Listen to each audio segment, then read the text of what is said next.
ఏపీలో jumping జపాంగ్ season ఊపందుకుంటుంది. టికెట్లు ఆశించి భంగపడ్డ ప్రధాన పార్టీల నాయకులు కండువా మార్చిస్తున్నారు. తాజాగా ఒంగోలు ఎంపీ మాగుంట శ్రీనివాసులరెడ్డి వైసీపీకి రాజీనామా చేశారు. అటు టీడీపీ నేత గొల్లపల్లి సూర్యారావు సీఎం జగన్ సమక్షంలో వైసీపీలో చేరారు.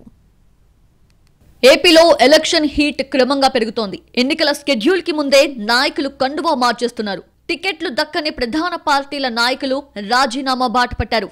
ఒంగోలు ఎంపీ మాగుంట శ్రీనివాసులరెడ్డి వైసీపీకి రాజీనామా చేశారు. రాజకీయ భవితవ్యంపై త్వరలోనే నిర్ణయాన్ని ప్రకటిస్తామన్నారు.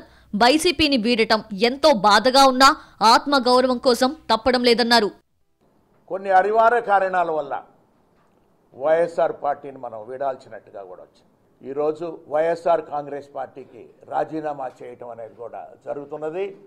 బాధాకరమైన విషయం ఏది అయినా కూడా ఎందుకు చెప్పుకోవటం అని అంటే ఒక ఆత్మగౌరవం సంబంధించి ఉన్నప్పుడు జనరల్గా చెప్పాల్సిన అవసరం అనేది కూడా వచ్చింది. కాబట్టి మీ ముందుకు నేను ఈరోజు వచ్చాను, కనబడ్డాను. మాగుంట రాజీనామాపై వైసీపీ నేత బాలినేని శ్రీనివాసరెడ్డి స్పందించారు. మాగుంట కోసం చాలా పట్టుబట్టినా సాధ్యం కాలేదని, దీంతో సర్దుకుపోయానన్నారు. సర్దుకుపోకుంటే పార్టీకి రాజీనామా చేసుండేవాడినని స్పష్టం చేశారు. తనకు చిత్తశుద్ధి ఉంది కనుకే మాగుంటతో పాటు వెళ్లలేదన్నారు బాలినేని. అడుగుతుంటే దానికి ఏం చేస్తున్నారంటే వాసు అడిగాడు అంటారు. నేను అడిగింది ఎవరి కోసం? ప్రజల కోసం, నా కోసం కాదు. నన్ను 5 సార్లు గెలిపించిన ప్రజలకి మాట నిలబెట్టుకునే దానికోసం ప్రయత్నం చేశాను. అది ఆలోచించారు. దాన్ని ఒకే గెలుస్తారు. వాసు అడిగాడు, వాసు బాగా సీఎం.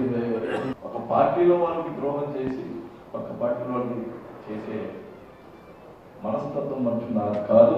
అటు టీడీపీకి రాజీనామా చేసిన గొల్లపల్లి సూర్యారావు వైసీపీలో చేరారు. సీఎం జగన్ సమక్షంలో వైసీపీ కండువా కప్పుకున్నారు. తనను టీడీపీ నుంచి మెడపట్టి బయటకు గెంటేశారంటూ ఘాటు వ్యాఖ్యలు చేశారు గొల్లపల్లి సూర్యారావు. టీడీపీలో అవమానకర పరిస్థితులు ఎదుర్కొన్నానని అన్నారు. అవమానాలు ఎదుర్కొన్న తనను వైఎస్ జగన్ హక్కున చేర్చుకున్నారని చెప్పారు. ఒక మాటగా నా మెడ మీద చెయ్యేసి గెంటేశారు బయటికి. ఇది నన్ను చాలా బాధించింది, బాధ పెడతానే ఉంటుంది. నేటి జగన్మోహన్ రెడ్డి గారు వారు పిలిచి హక్కున చేర్చుకుని వారి పార్టీలో పనిచేయడానికి ఒక గౌరవప్రదమైనటువంటి స్థానాన్ని ఇచ్చారు. అందుకు వారికి ధన్యవాదాలు, వారికి కృతజ్ఞతలు.